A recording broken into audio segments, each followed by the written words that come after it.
欧布·阿克曼正在和加拉特隆战斗，怪兽胸口发出激光，这道激光把所有植物变成宝石。欧布一脸茫然，走神的他被加拉特隆的尾巴抓住脖子，举向天空。危机时刻，一对头飙飞来，轻松斩断加拉特隆的尾巴。正是赛罗，他们拿着大刀砍向加拉特隆，在两奥的左右夹击下，加拉特隆的左膀右臂被成功砍掉。紧接着，赛罗、欧布发射光线。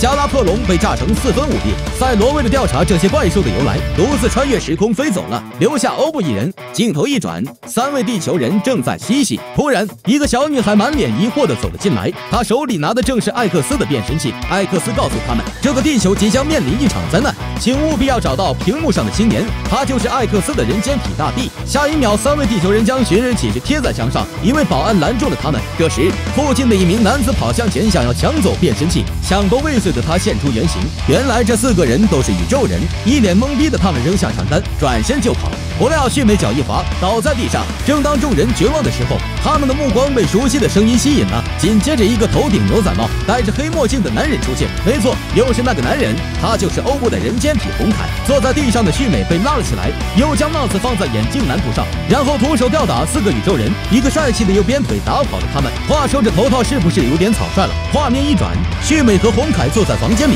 艾克斯向他们讲述了他的由来。在一望无际的宇宙中，大地正在追寻逃离的怪兽，不料种下圈套，艾克斯被强行解体，大地顷刻间消失在虫洞中。现在他们的首要目标就是找到大地。红凯通过地球人的线索，独自来到了一栋别墅。他们刚要打开门，加古拉突然出现在他面前，红凯被他带到了楼梯口。这时加古拉突然不见了，红凯这才意识到自己中了陷阱。随之掉落的艾克斯被加古拉捡走，然后他被传送到一个花园中。转过身，花园里的萨迪斯正在锻炼肌肉，嘴里喃喃道：“年轻人好自为之。”说完便将身体巨大化。无奈的红凯变身迎战，欧布上来就是一发射线，萨迪斯竟然毫发无伤。欧布切换形态，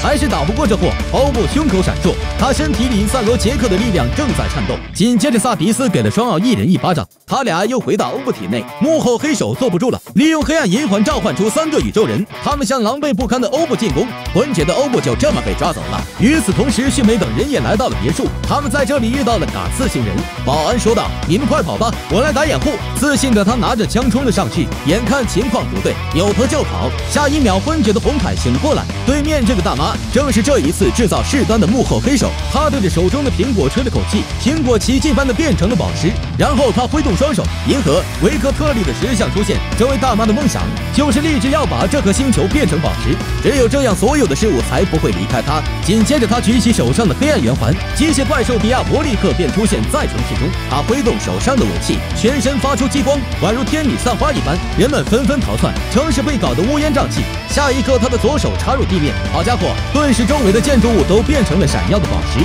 另一边逃出来的3位青年遇到了加古拉，他们来到关押大帝的地方。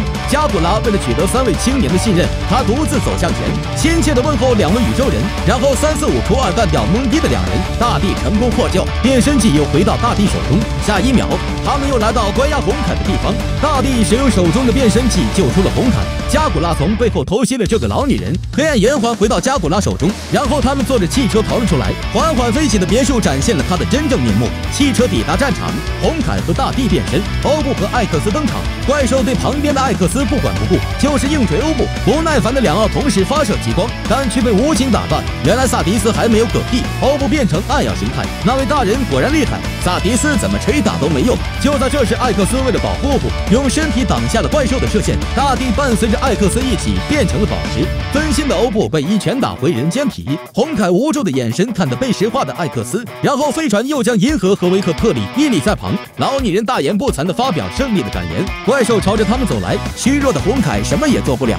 3位青年勇敢地站出来保护他。银河、维克特里、艾克斯被他们的精神感动，3道光从他们的身体飞出，融入欧布圆环中。重拾自信的红凯站了起来，举起圆环变身，欧布3位一体形态登场。这次老女人急了，将帝国星人和希波利克星人派遣战场。欧布在双手包围下逐渐处于劣势。危机关头，加古拉赶到，举起手上的黑暗银环变身，之庞顿登场，开口老谈吐向几只怪兽，怪兽们被枪上的手舞足蹈，不死心的2个宇宙人发出射线，却被这庞顿的护盾反弹回去。就在这时，嘎斯星人这个二愣子抓住地球人做威胁，无奈的欧布只能妥协。2个宇宙人趁势攻击，这庞顿瞬间被打回人间体，狼狈不堪的加古拉晕了过去，寡妇地中的欧布被打趴在地。